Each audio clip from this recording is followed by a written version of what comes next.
everybody. This is iHearIC Radio, episode 111. Got triple ones today. iHearIC began as a concert series back in 2009. I started doing a radio show in 2017 on KRUI. And now we're at a point where I can do neither. We can't do live shows and I can't go to the radio station, so we're doing just a podcast. This is an online-only version of iHearIC Radio. But if you are subscribed to the Patreon, then you might be watching this as a video. Otherwise, you're probably just listening to us. My name is Justin Comer, and today I'm joined by a friend of mine. I'm going to introduce him with his artist name and profile. I've got the only Ion here with me today, and according to his Bandcamp profile, he employs eclectic musical styles with poetic lyricism, bordering on several musical genres, and he's influenced by a number of different elements. He shared the stage with Greaves, Ghostface Killah, Psalm 1, Sage Francis, and I'll leave the rest of the list till later, because maybe we'll talk about some of the other artists that he shared the stage with. But you also may remember, if you've been following this series for a while, that this guy performed on our show back in January of this year at the Yacht Club, which seems like a lifetime ago now. But please welcome to the show, the only Ion. Say hello. Hey. What's up? Thanks for having me. Yeah, it's nice to have you here. I've wanted to get you on the radio show for quite a while, but now we have this opportunity instead. That's right. Yeah. Yeah. So I guess we can start with your name, the only Ion. Mm-hmm. Where does that come from? So it comes from a couple different places. Ion starts with an I, which my first name starts with an I. Ion is what do they call it? I believe they call it a monologue from Plato. Okay. And which is Greek, and I am Greek. So that's the third one. Yeah. Okay, and you said your name starts with an I, and that was something I hoped we might be able to get into tonight. So when we met, it was when I started working at Englert, and you've been working production there for a while. Yeah. And you were introduced to me as Sam. Yes. Is that your middle name? That is my middle name. Okay.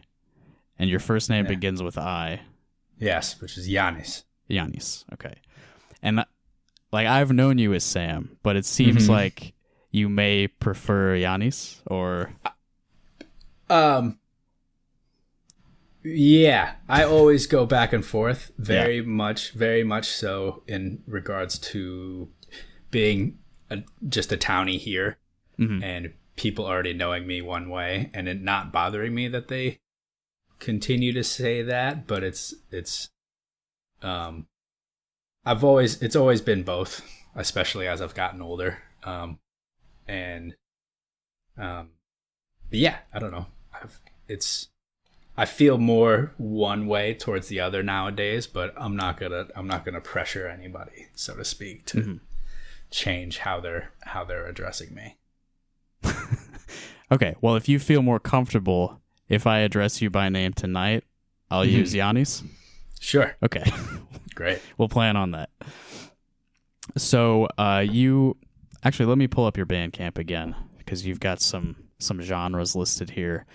Hip hop, rap. Is that how you would categorize your music for the most part? Yeah, I would say people, the folks who would know me from any show or performance would definitely, that would be where it is. Definitely. Okay. I will add that when I've seen you perform, it's also very melodic. It's not all like spoken word rapping, right? Straight bars or whatever. Yes, and that's probably something that's definitely just developed over the last probably couple years. So that's newer. That's newer, definitely. And when did you start performing or writing music? Young. I started playing guitar probably around 8 or 9, and then started performing on a regular basis, probably like right towards the end of high school. Okay. You said 9 for guitar? Yeah, Okay. I mean, music started pretty early for me, which I, wish I knew more, and like, just from theory and like the structural integrity of music and all of that, which I was never good on or keen on learning. And now that I'm older, where it's like, oh, probably should have learned that. It's too late to learn now. No, Learning's yeah, too hard. That's right. Yeah, I mean, what I've heard of your music, though, you have, like, even if you haven't studied, I guess, song structure or whatever, like, you have an innate understanding of it anyway. Yeah, which absolutely. I assume you picked up from, like, just the practice and listening to music that you enjoy. Yeah. Practice and listening and playing and just learning what you can along the way and from whatever source you can, Yeah, which I think in most ways is like more effective than if you had just cracked open a book and just learned on paper or whatever. Mm-hmm. Like, it's more internalized if you learn it by doing. Yeah, no, absolutely. I mean, I definitely tried to take music theory classes and stuff, and I was in choir for all 4 years of high school.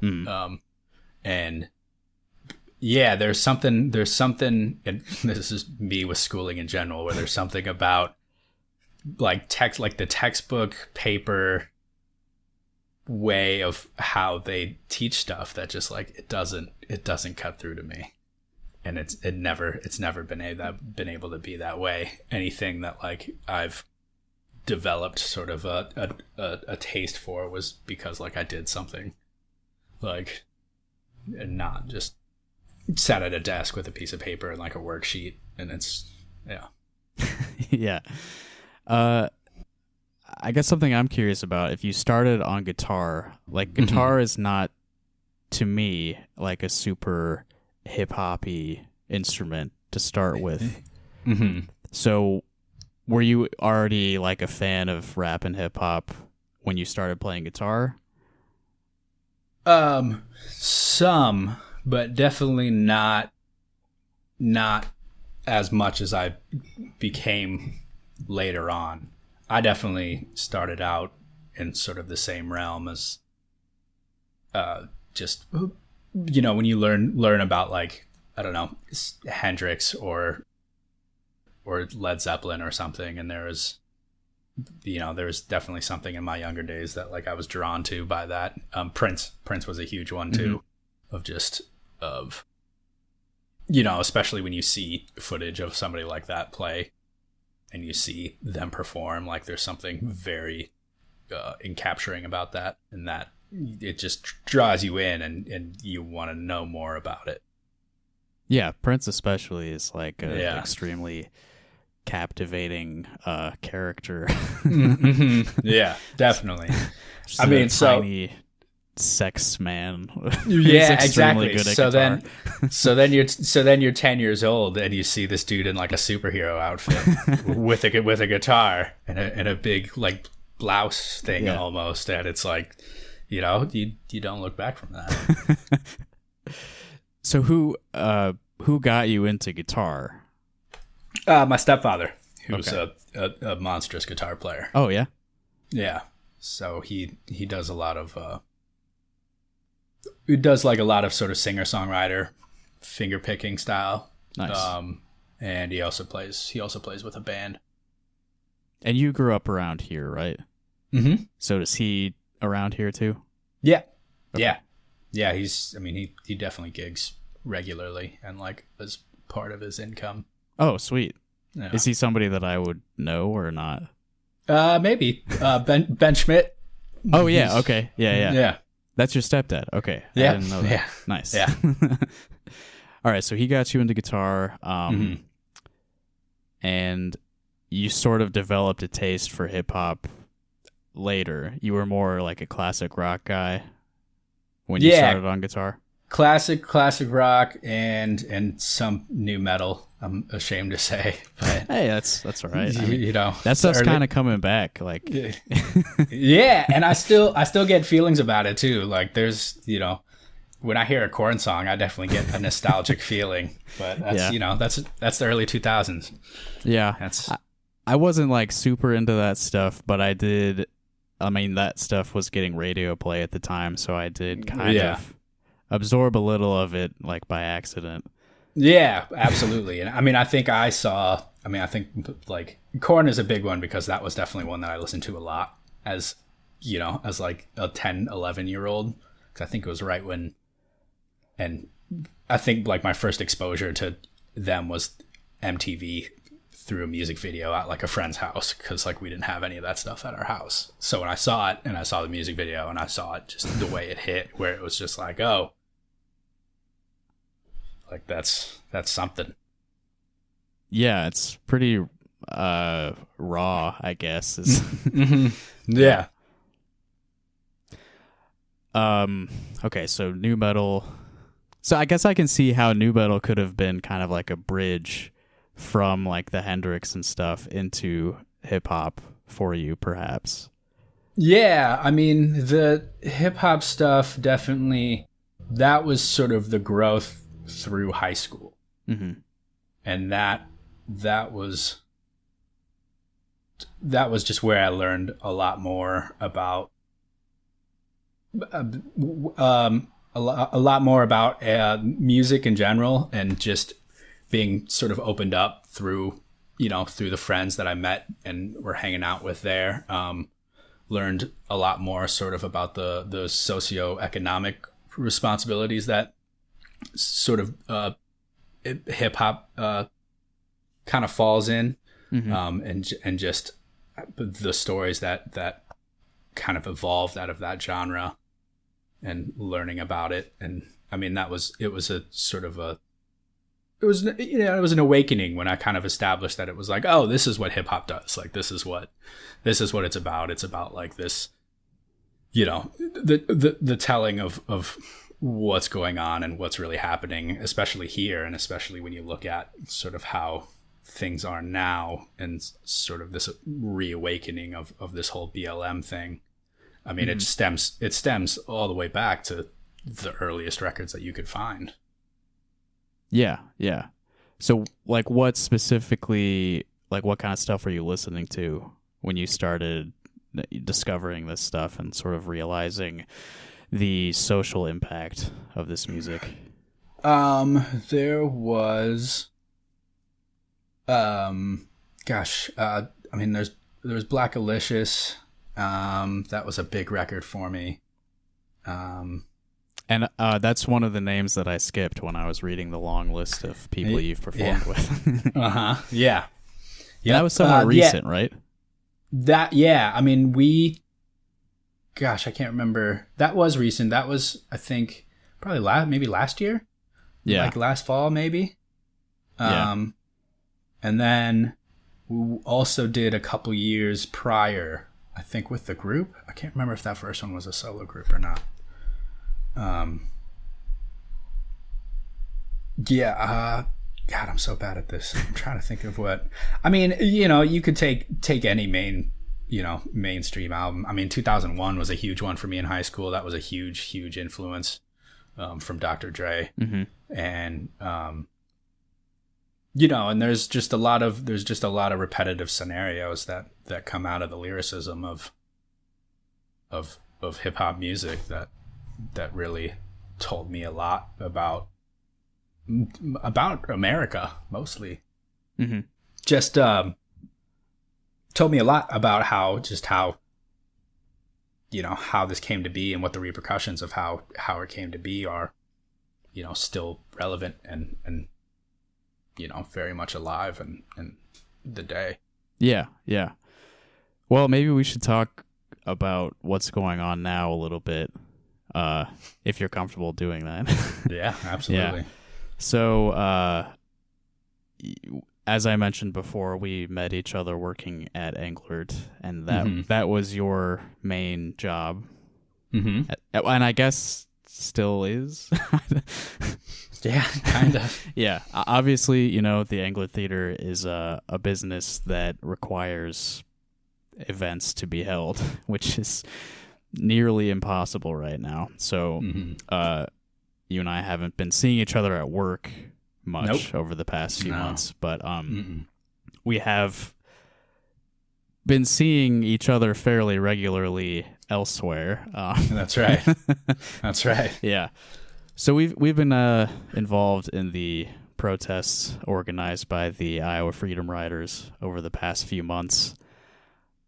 I guess, do you think that your education in these kinds of, I guess, ever-present issues from hip-hop, that I assume has informed like your eagerness to support these protests? Yeah, I mean, and mostly, not only, but like in the sense of that hip hop has like given so much to me, and hip hop comes obviously from Black people and like Black people's culture, and like, I rely so much on music and a lot of Black culture in general for like just like my personal well-being and like my happiness and like the things that make me feel good, like when I'm angry or sad or like upset or and any sort of range of feelings or emotions or whatever, like I can so much of that has influenced me, and that I acknowledge everything that Black people go through here. I have, my friends talk to me about it. I've talked to my friends about it. You see it. It's all over the news constantly. Yeah. And people get murdered by the police, and nothing happens. Yeah. And it's all very clear, and it's on a very, very wide projection. And, when people say, I don't feel safe, you have to help them and you have to protect them. And that's involved with, that's minorities, and that's poor people, and that's working people. And it's all just, it's very there, and it's very present. And, when there's a march, I want to be there, and I want to be a member of that and involved. And I want people to know that like I'm involved and that I'm here. Yeah. Yeah. I couldn't really say it any better. Yeah, I've been really happy to see this happening and to be able to support it with my presence. I don't know. It's kind of like a blessing that our job mostly doesn't exist. It gave us a lot of time over the summer to like be at nearly every march. I don't know, like, do you know how many of these you missed? I think I just missed the first one. I think I missed the first one, and then me and my partner went to the second one, which was basically in front of the courthouse. And yeah, I mean, the minute that it was like, oh, you don't have a job anymore, was almost coincided with all of this starting up. Yeah. In which case it was like, oh, okay, great. Now I can give my time to this, for basically full time, which is what theoretically I'd prefer to keep doing that. I would much rather just be pushing and just marching and pissing people off, and getting the message across. Yeah. It's nice to be able to dedicate so much time to something that has a clear like positive impact on people, which, I mean, there's a positive impact to like working for a paycheck, but it's more like you are able to pay rent and eat food. Yeah. And work, it's not always so unambiguously good in other ways other than your own self sustenance. Yeah, absolutely. Well, yeah, and I mean, the funny is like not working, where it's like I feel like my mental health has never been better. Mm-hmm. And it's like, oh, maybe we shouldn't be working 60, 70-hour weeks back to back to back to back. And like, maybe it should be a 4-day work week or something. I don't know. I mean, it's definitely, if going back to work is a thing, it's going to be done reluctantly. Yeah. Yeah, I'm definitely a proponent of working less overall. Yeah. Like, I think that would definitely benefit pretty much everyone. Mm-hmm. Yeah. And I think the nature of our work is like, I don't think it's just going to be like flipping a switch and back to those long weeks. Mm-mm. It's going to be like trickling in, I think. Yeah. I mean, seeing the bars and stuff around here it's a totally different scene between college kids and most of the, the patronage at work. But, that it's, I think people are going to be a little more, I don't want to say suspect, but like they're going to want to ease into it, I think, more so. Yeah. Audience wise, they'll be reluctant. And also like, I mean, just economically, like a lot of people who may have been touring a year ago are not going to be able to just jump back into it. Yeah, no, that's true. There's definitely, there's a handful of people that I think about who, when I think about the industry and sort of the business, and it's like, man, their career was really just starting to take off. Yeah. Where stopping is literally the worst thing they could have, but they had to. So yeah, it was kind of forced on everyone. And it's going to be hard for them to pick up that momentum again. And yeah, it's too bad. Yeah. Well, let's go back before things were so bleak, I guess. How did you, like, when did you get the job at Angler? How did you get into like audio production work?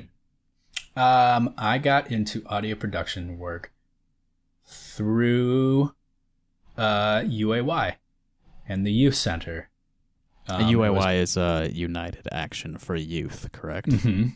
Yep, that's right. And they had basically just moved into a new space that had basically a top of the line like home recording system. But they had a control room and they had a live room. And me and a buddy who became really close, and we just, we had been starting to make music together. And so when we sort of found this, it was like, oh, and we were just in there constantly. Yeah. And then, and that was sort of my first experience of recording and the process, and learning about Pro Tools or whatever it was. And how long ago was that? I don't think we've put the timeline together. Okay, so that would have been 2005, 2006. Okay, so somewhere in high school. Yeah, like early high school, like probably 8th grade, 9th grade, probably. Okay. Yeah. Yeah, I forget you're like slightly younger than me. Mm-hmm. For me, that's like right in the middle of high school. Yeah. The glory years. Yeah, that's right. And you mentioned when we were talking about Black Alicious that you performed with them as a group. So what groups have you been involved with musically? Really just the one. Really just the Authenticates. And that was like about a 5-year run. Okay. That was roughly 2012 to 2017, 2018. I'm trying to think of the last So show like that we did. right before I met you. Yeah, probably right before. Yeah, and I mean, we probably still maybe did a one-off show there in there somewhere too since I've known you, but yeah.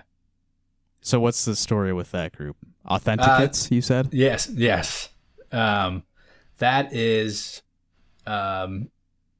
me and my boy John Dope and my friend Eric Romulan. Oh yeah.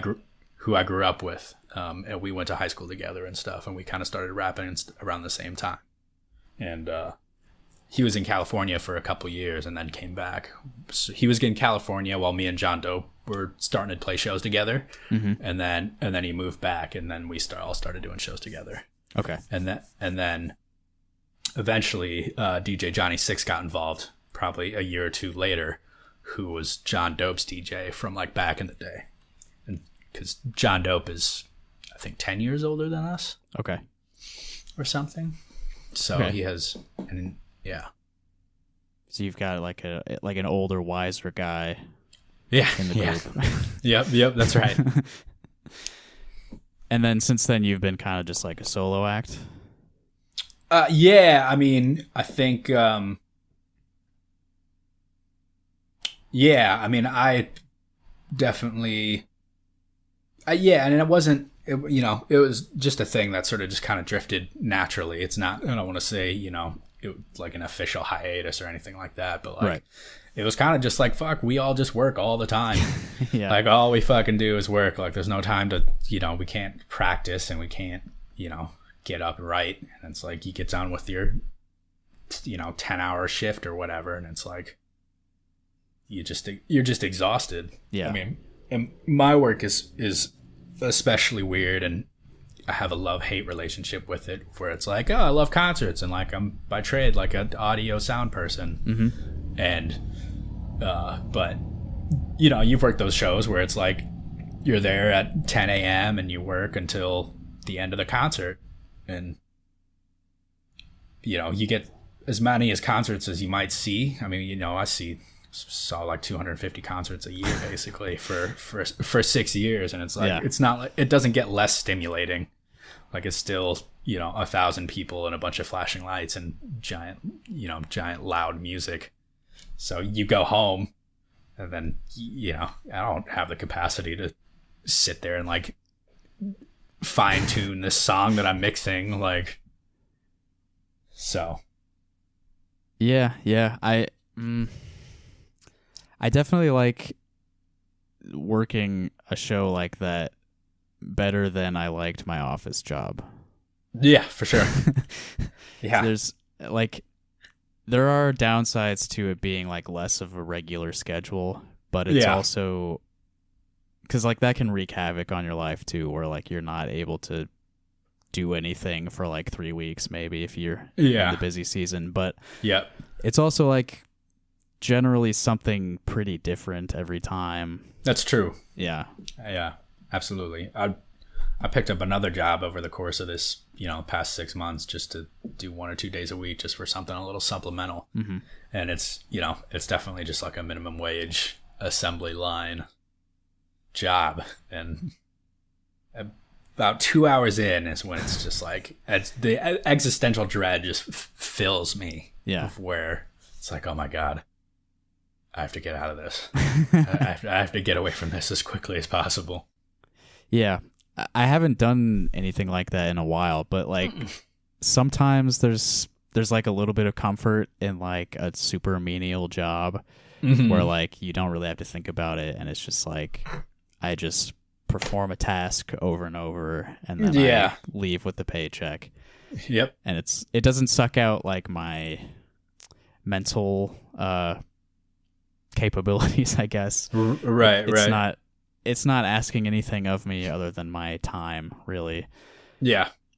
But I think it's like a limited amount of time where you can endure that.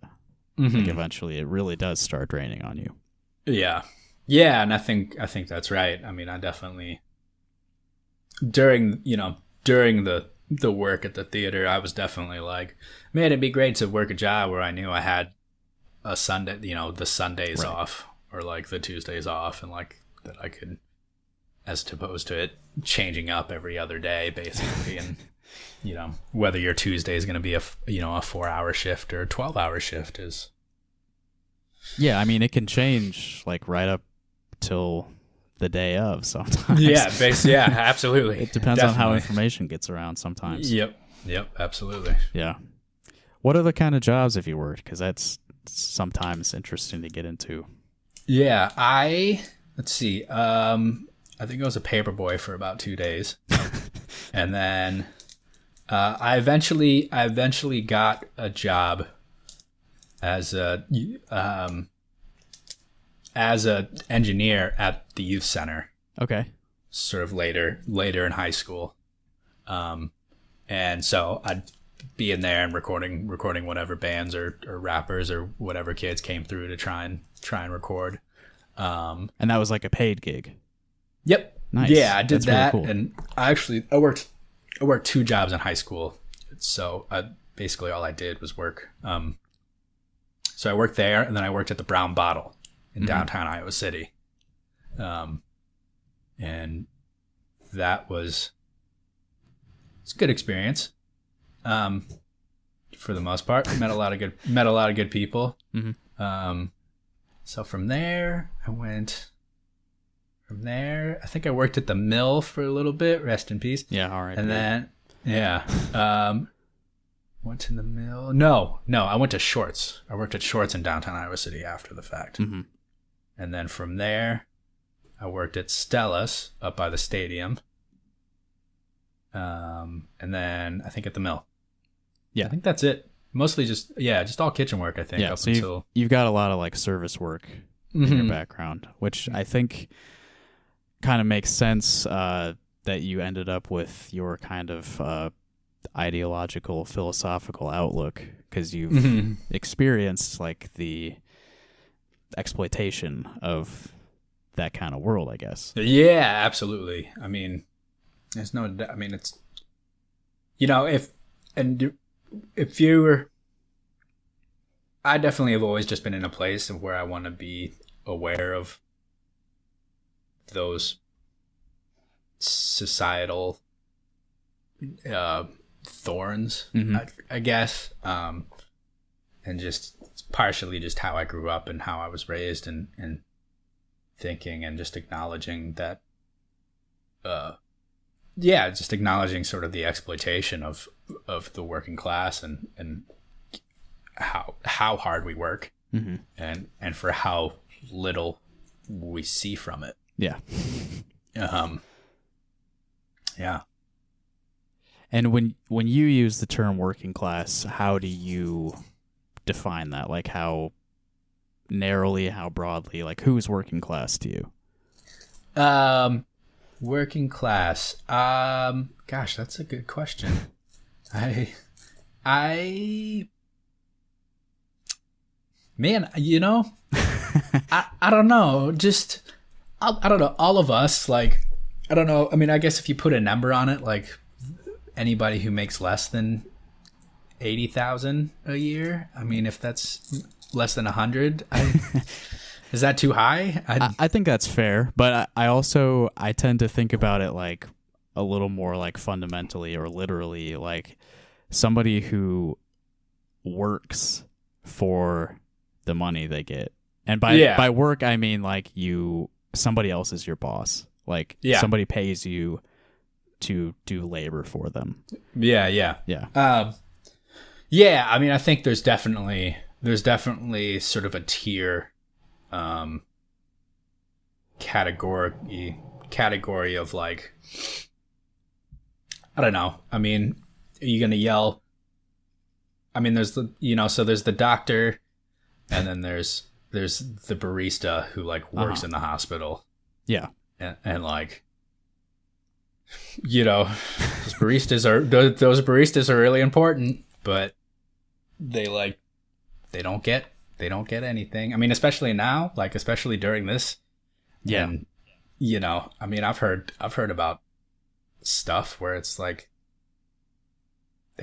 they don't have the equipment they need to serve coffee in a hospital in the middle of a pandemic. Like, they don't have, No, but they're still doing it. Yeah, they're still doing it because they have to, and they all probably have thousands and thousands of dollars of student debt to pay off, and people who are under that type of pressure can't stop. You can't stop because the minute you stop, then you owe more, and it's just it's this thing of where all of this falls on us. All of this falls on, like, the rich people don't have to pay the school debt.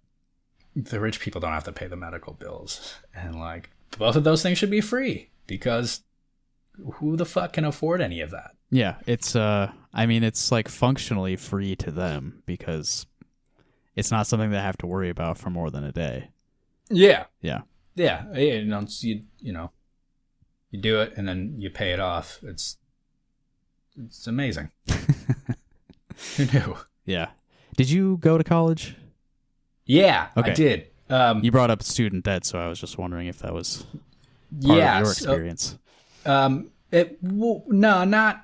not compared to the normal experience. My mother teaches playwriting, and she was teaching at Columbia in Chicago, which is an art school, and that's where I applied because it seemed like a good fit. They had, I did a tour, and there was 3 very gorgeous recording studios that they had, and it kind of sold me. And so, because she was a teacher there was tuition exchange, tuition remission, tuition something, and so I basically got free schooling for a few years, and it basically and I basically worked that up as far as I could get and then stopped. Yeah. To avoid accumulating any more debt. So I did about 3 years, I think. Yeah, and what were you doing? You mentioned the recording studios. Is that... I studied audio design and production. Nice. It was weird. It was a really weird moment in time for that industry. It was kind of right when the technology started to transition. Okay. From like the analog world and not quite the tape world, but like mostly analog, sort of the bare bones of what Pro Tools was. And that was when it really started to sort of transition into like, oh, everybody's got a home recording studio and everybody's got, stuff at home that they can use to record this and that. And all the professors were like these old guys who have been doing it for 30 years, and they like weren't quite adapted to the new stuff and how the new technology works and all of that. And so I think them as a whole were just very frustrated. And I think it just kind of led to a poor learning environment. Yeah, that makes sense. It's kind of hard to overcome that. Yeah. So, I mean, my time, it was cool, and I love Chicago. But my experience in that department was a little off, to say. I had somewhat like kind of a similar thing when I went to grad school, because we had electronic music classes. I was there to study composition, and then we learned a little bit about music technology stuff. And the guy who taught it, Larry Fritz, he's a good guy, but he had been there since like the early 90s. So he had kind of a similar thing where like he came up using like tape, and so all of his like real hands-on experience is from back then.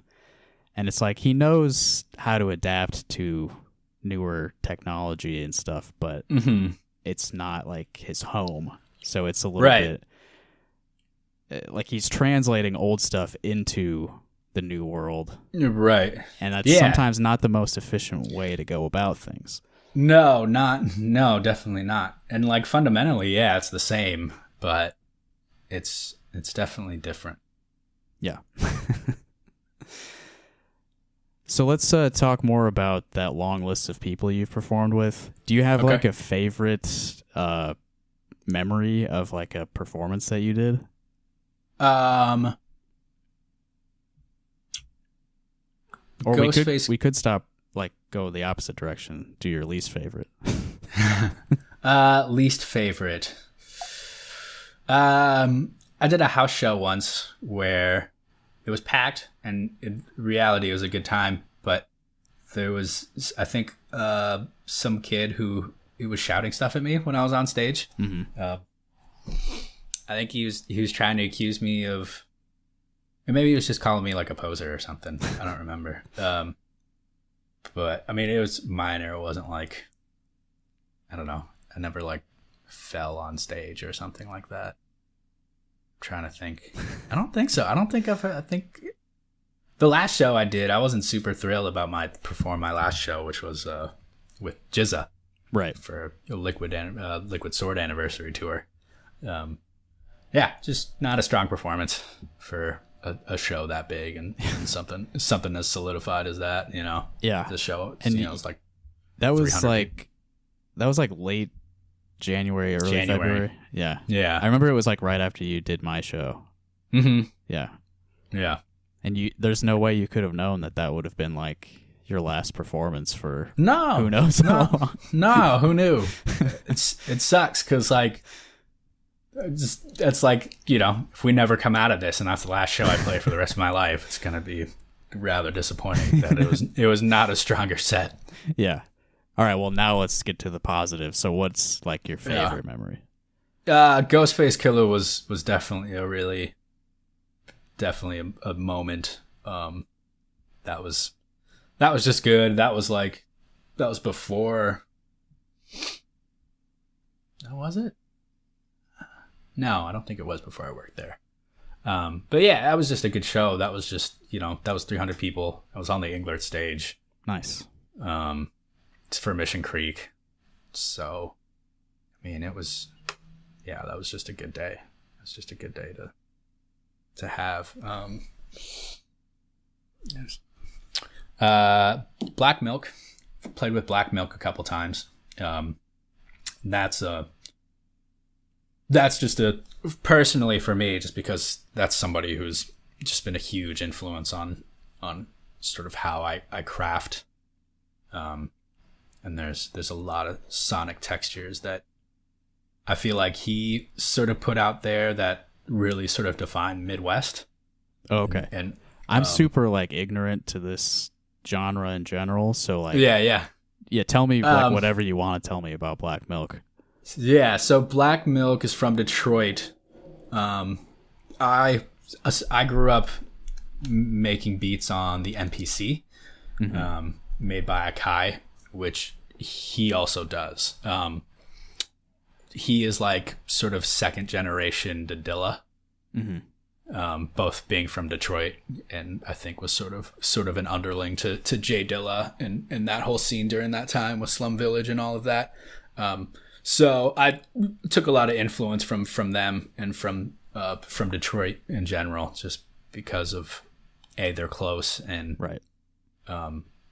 You know, I found an attraction to the MPC. Well, that's cool. I mean, you have like the hardware connection. Yeah.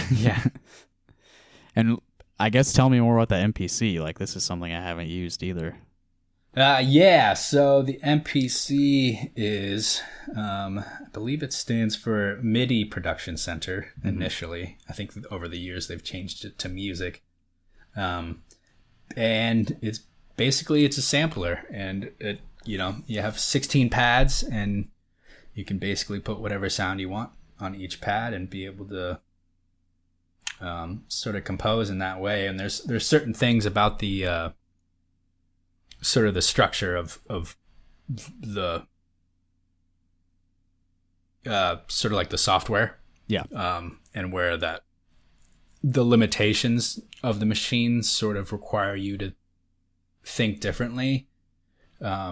sort of from a musical standpoint almost. But as a result, you're able to definitely find characteristics that you wouldn't be able to otherwise. Okay, cool. This is, I no hands-on experience, so like I can't relate super well to it. But I mean, I've heard your music, so I understand sort of where you're coming from. So over the past few months, have you been producing music? Yes. Okay. That's exciting. I'm not asking that with any sort of judgment. I'm just curious, like, how people are handling this.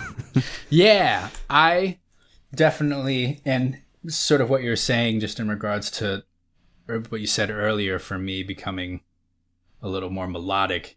Right. I think this time sort of to myself and whatever has sort of pushed that even further, and that I don't quite know how much sort of dead on rapping I'll do from here on out.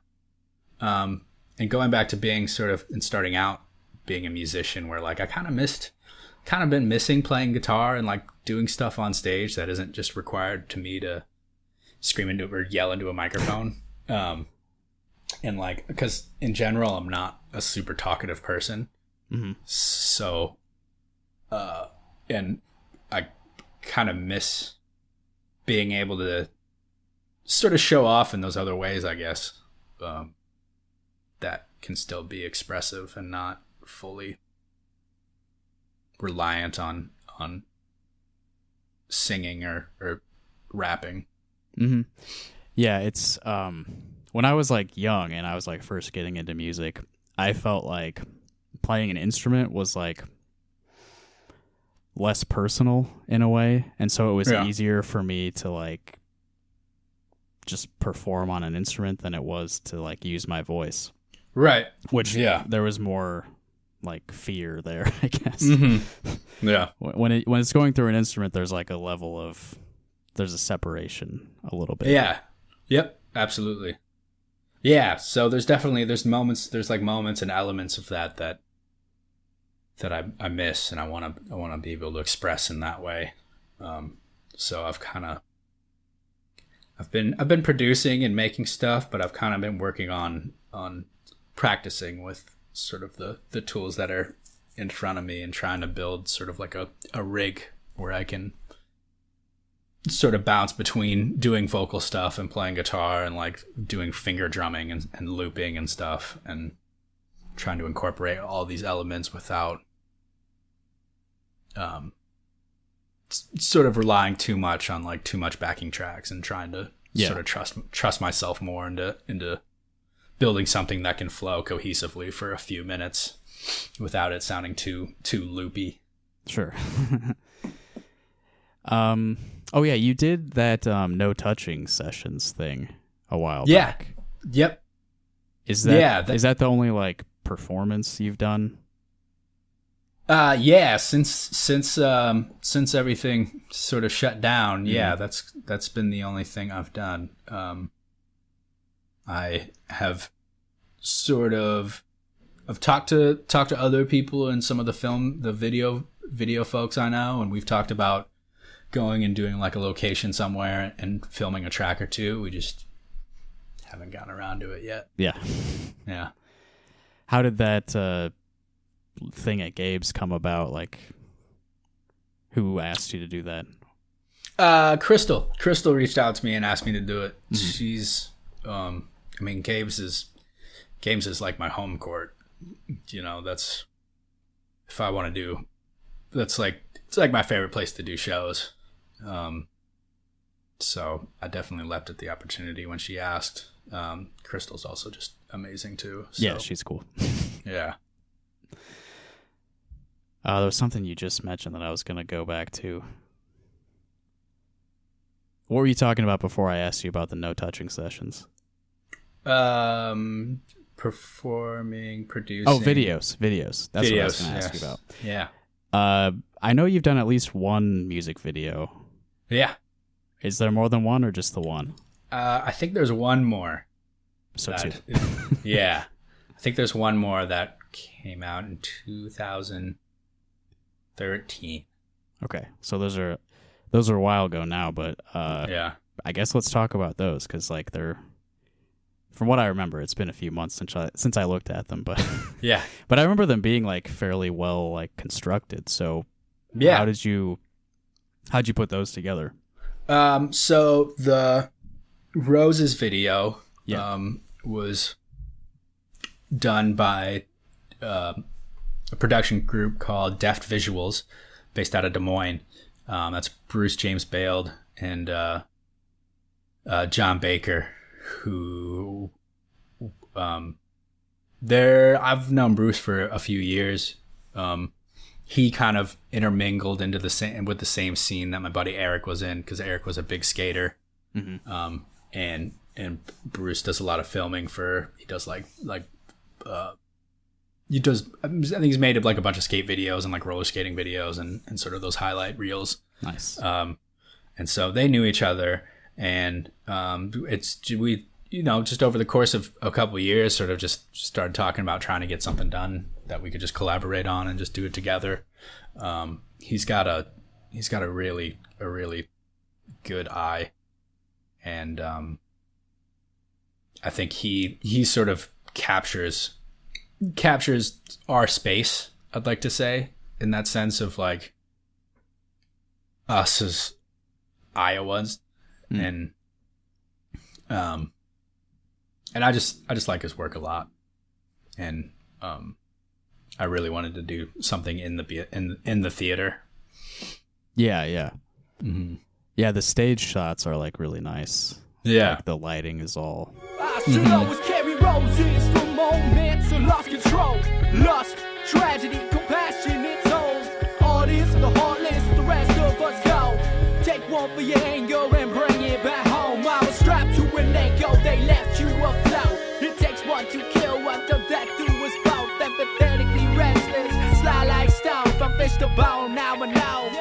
I should always carry roses for moments of performance.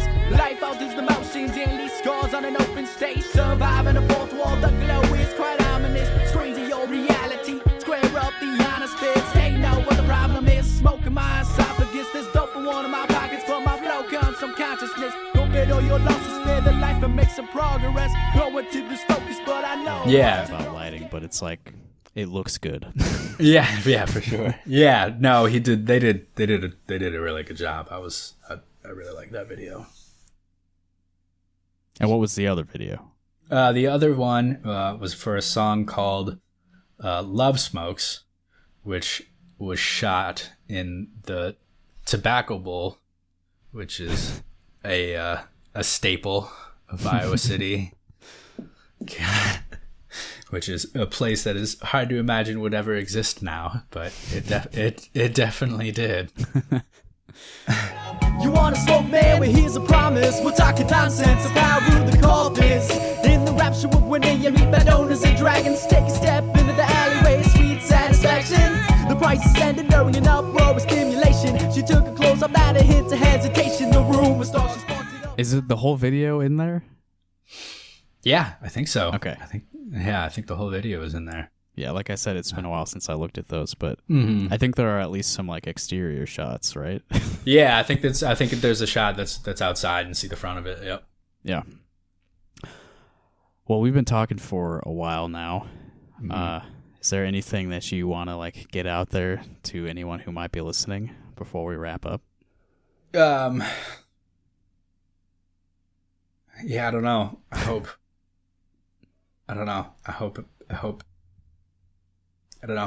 our administration doesn't get healthier. I hope they all stay sick. Yeah. I don't know. Black Lives Matter. Yeah. All sorts of stuff. All those messages. I Yeah. want them all out and echoed. Yeah. Over and over. Yeah. Yeah, we'll echo that. Where, if people were hoping to find more of your work, where would you like them to look for it? Bandcamp is probably a good place to start. I would say if they're trying to be involved and they like want to stay in touch, Instagram is probably a good way to go. I definitely just post a lot of clips and stuff. I'm trying to up my game there, and trying to sort of push some of the material out that way and just have some stuff that's a little more fine-tuned, because I love seeing how people are doing that and seeing how they are using video on Instagram in particular, just because like it's just short little clips, but for some reason if you start something and you get totally drawn into what somebody's doing. I mean, especially for like the producers and like the bedroom producers and stuff, like there's just a lot of cool stuff that's happening. Yeah, everybody's learning a lot more about video out of necessity. Yeah, absolutely. But definitely can't wait to perform again. I don't know what it's going to sound like, but I'm looking forward to it. Yeah, who knows how long you'll have to practice too. Yeah, that's right. I know your Bandcamp is theonlyion.bandcamp.com. Remind me what your Instagram handle is. It is IONALEXAKIS. Mm-hmm. That's his last Ion. name. Yep, Ion and my last name.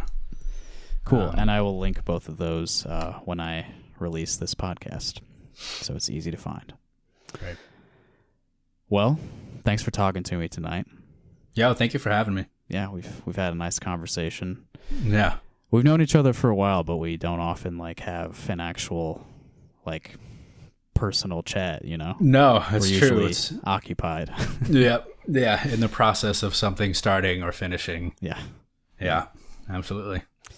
Yeah, well, folks, if you want to find more of Giannis's stuff, I'll link that again in the episode description. You can find everything that I've done, everything that anyone's done under the iHearIC banner at iHearIC.com.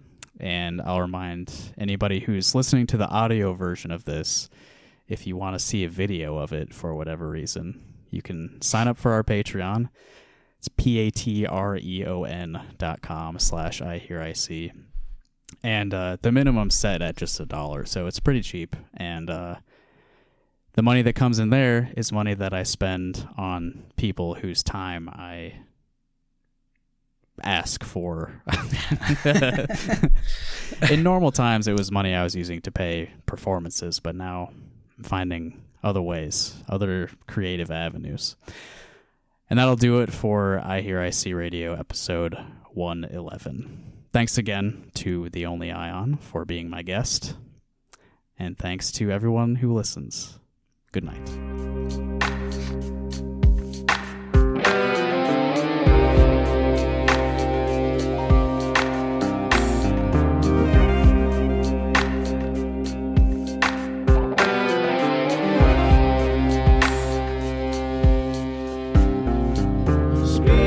Like the replay, roll out in the freeway. You're picking up on speed, baby. Yeah, I know what he say. She say, won't you text me your screen name? So audibly intoxicating. Find me on the delay. We low down. It's the heat we there we crave. The world on your plate, they feed out my praise. This cold hard cash is all that I have. Asleep on broken glass, overstimulated, watch chemically react.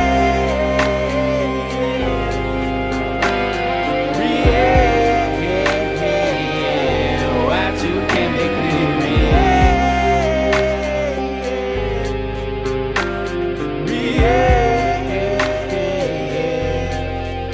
Well, I never stand idle. God bless America. I'm raising up my hands to show the love I gave to her. What's your name, love? Scream of Phoenix or your pedestal. She'd open up my brain and start picking out them vegetables. I never once said grace. Them I never played to. I become the man that my father said to. I can dream of all them places I could move. Yeah, I could eat her. All that shame I could lose. Well, I'm no future. I see what God's can do. You best watch where you step, cause the reaper's on the move, and I will not stop, no matter what they do. When the devil is a siren with a song just to you, I